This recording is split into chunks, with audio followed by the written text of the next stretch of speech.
And I think Tesla is talking about the Cybertruck Foundation series here, which would be good news. If the trend continues, we will soon sell out all the builds in 2024. We could raise the price even more, but that does not feel right. Demand is off the hook for the Cybertruck, for the Foundation series Cybertruck. And Elon said that FSD Beta V12 will roll out to 400,000 cars in North America in the next few weeks, and I should be one of these people as well. So I'm really looking forward to giving you all an update about FSD V12 based on my experience. In the long term, I remain very bullish about Tesla's FSD. In my timeline for when Tesla will solve full self-driving completely, meaning it's safer than human driving, has not changed in the last 2 years. I'm still sticking to some time before 2030 ends. But V12 architecture could potentially speed this up by quite a bit. And I'll be happy with that if that does happen. Specifically on the Tesla body, Elon Musk said that Tesla could start shipping some Optimus Tesla bot units in 2025, but he emphasized things could change and these things are tough to predict. So if I had to guess, I would guess that in 2025 we will not see Tesla bot Optimus because usually Elon is late. But if you keep betting against Elon every single time, you will often be right more often than not. But if you actually bet money on these predictions, in the end, you will end up losing everything. Because when something works, it doesn't just work. It's revolutionary. I know it's really tempting to say there's no way Elon is right about this one, and most likely he's not right about this one. But if he is, and eventually I believe he will be, but that could take quite some time with the Optimus bot. Assuming that Elon stays at Tesla and he gets that new compensation package, which increases his control of Tesla to about 25% of Tesla's voting shares, I believe if that happens that Elon Musk eventually will make the Tesla Optimus bot work. I'm not putting any timelines on it.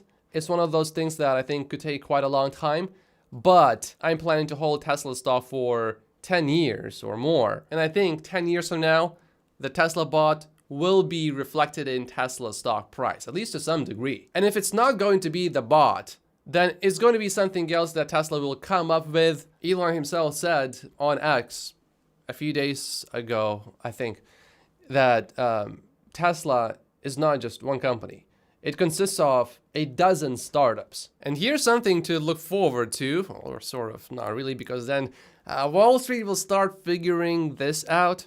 Tesla will start adding energy volumes on their quarterly delivery reports starting in Q1. So here you go. That's a huge Tesla stock catalyst coming up. I think in the next 5 to 10 years, Tesla's energy business will have a substantial impact on Tesla's stock. And here we got some really good news. Tesla says that the Cybertruck ramp is not limited by 4680 output to date. 4680 production is ahead of the ramp with weeks of finished cells in inventory, and the goal is to keep it that way. That is big news. Now, of course, there's a flip side to this potentially, and that would be, the Cybertruck is ramping so slowly that there are too many 4680 batteries. But Tesla can put these 4680 batteries into other cars and then get the full $7,500 rebate from the government. So you can see this as a negative or as a positive. I see it as a positive as of this moment. That could change though. And Tesla is definitely working on ramping these 4680 cells. Tesla's EPS came in at 71 cents per share. The Wall Street consensus was at 73 cents per share. So some say it's basically in line with expectations. Some say it's slightly below. 5 years from now, 10 years from now,